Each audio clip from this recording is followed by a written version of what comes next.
Level 1, the Concubine's Daughter. You are 14 years old. Chang'an, 638 AD.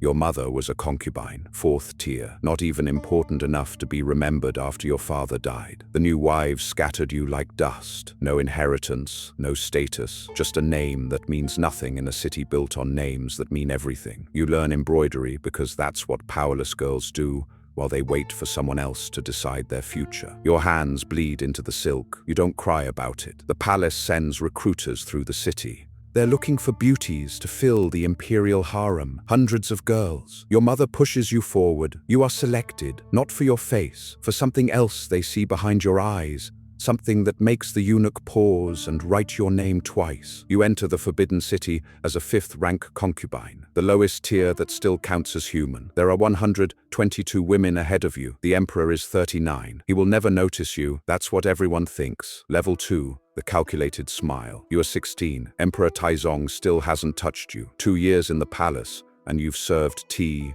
arranged flowers, and mastered the art of being invisible while watching everything. The other concubines gossip. You memorize their secrets. They complain about politics. You memorize the names, the factions, the debts. You're not the most beautiful woman here. You've accepted that. But you're the only one reading military strategy in the back corner of the library while the others practice dance. When the Emperor finally notices you, it's not because of your face. It's because you corrected a general's interpretation of Sun Tzu during a garden party. Out loud, in front of everyone. The room went silent. The general's face turned red. The Emperor laughed. He summons you that night. You talk for 4 hours. He never asks you to undress. He asks what you think about the northern campaigns. You tell him the truth. He promotes you 2 ranks before dawn. Level 3, the Deathbed play. You are 24. Taizong is dying. Slow, painful, inevitable. You've spent 8 years becoming his confidant. Not his favorite, never his favorite, but the one he trusts with documents the others can't read. The entire court is repositioning. When an emperor dies, his concubines get shipped to a monastery for the rest of their lives. Shaved heads, plain robes, silence until death. That's the law. That's your future, unless you rewrite it. The emperor's son, Li Ji, has been watching you for months. He's 21, weak-willed, indecisive, terrified of his father. You've caught him staring during state functions. You've smiled back exactly 3 times. Calculated intervals, just enough to plant the idea without making it obvious. Taizong dies on a summer afternoon. You shave your head. You put on the plain robes. You enter Garnier Temple with the other forgotten concubines. The door closes behind you. You wait. Li Ji becomes Emperor Gaozong. He lasts 6 months before he comes to the temple. He doesn't even pretend it's a spiritual visit.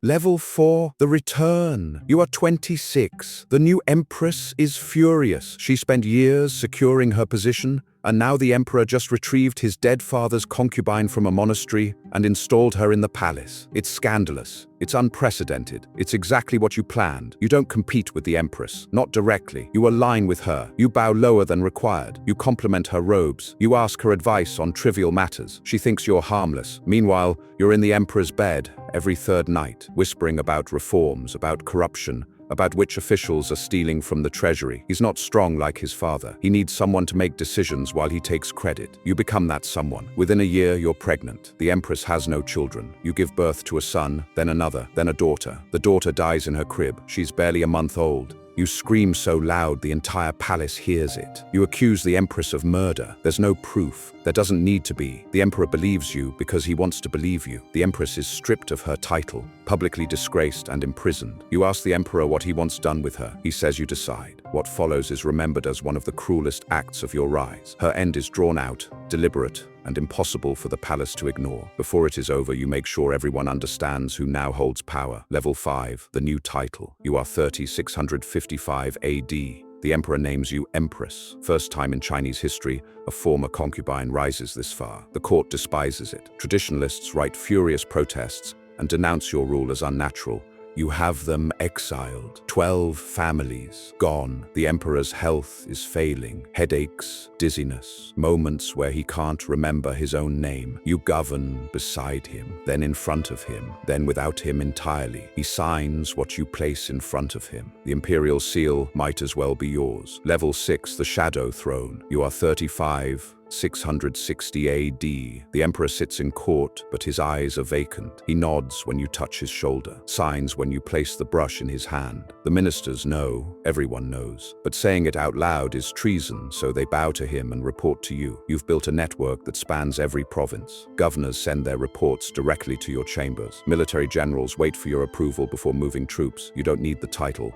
You have something better. Total operational control. The old guard resists. Confucian scholars write essays about proper order, about how women poison kingdoms. You respond with efficiency. Grain distributions improve. Border defenses strengthen. Tax collection becomes systematic. Results silence philosophy, most of the time. Level 7, the final step. You are 665 AD. The emperor is dying. Actually dying this time. His headaches have become seizures. He can't walk unassisted. He's naming his heir, his eldest son, your son. But the boy is 14, and the vultures are already gathering. The moment the emperor's heart stops, the ministers will move. They'll install a regent council. They'll sideline you. Monastery again, or worse. You need insurance. You draft the edict yourself. The emperor's trembling hand makes the characters barely legible, but the seal is clear. You are named regent, sole authority until your son reaches maturity. Maturity is not defined. The emperor dies 3 days later. You don't cry at the funeral. You stand beside your son during the mourning period, and you don't let him out of your sight. Level 8, the throne itself. You are 42, 667 AD.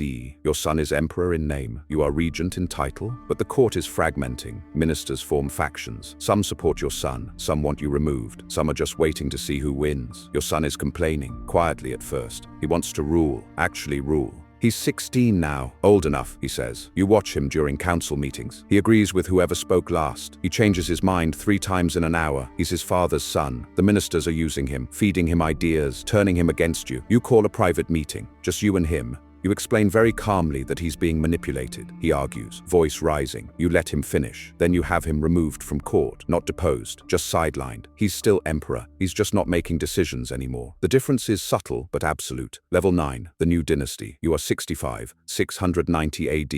You've been ruling through puppet emperors for 25 years. Your son, then his brother when the first one became too difficult. Now the brother's son, 3 generations of figureheads. And you're tired of the pretense. You draft a proclamation. The Tang Dynasty ends today. The Zhou Dynasty begins. With you as emperor, not empress, emperor. You create a new character for your name, one that's never existed before. Zetian, the only woman in 3,000 years of Chinese history to hold the title. The Confucian scholars lose their minds. The protests are immediate. You crush the loudest opposition, exile the rest, promote younger officials who care more about advancement than tradition. The military stays loyal because you've kept them paid and respected. The people stay quiet because the kingdom runs smoothly. Borders are secure, granaries are full, taxes are fair. Philosophy doesn't feed families. Level 10, the mirror. You are 705 AD. Your body is finally failing. The same determination that clawed you out of poverty and into the throne can't stop time. Your ministers are circling again, waiting. A coup removes you from power, bloodless, almost respectful. They restore the Tang Dynasty, place your son back on the throne, the same son you sidelined decades ago. He's old now too. You're moved to a separate palace, comfortable, isolated. You die within the year. They bury you beside Emperor Taizong, the man whose weakness you turned into a ladder. Your tomb marker is blank, no inscription. Later dynasties won't know what to write. You broke every rule, succeeded anyway, ruled longer than almost any emperor. Historians will call you ruthless, cunning, illegitimate. They'll also call you effective. You walked into the palace as a 14-year-old with nothing but beauty that wouldn't last. You walked out having rewritten what power looks like. The empire survived your reign, thrived during parts of it. You proved the system wrong, not by changing it from outside, but by conquering it from within. They'll argue for centuries whether you were a monster or a genius. You were both, and now you are history. You started with nothing, a concubine's daughter in a city that erases people like you before breakfast. You died as emperor, the only woman in 3 millennia to take the title without apology. You manipulated, outmaneuvered, and calculated every single step. The Confucian scholars wanted you erased from history. Instead, you became impossible to ignore. Empress, regent, emperor, blank tombstone. The system said no. You said watch me, and for 50 years they did.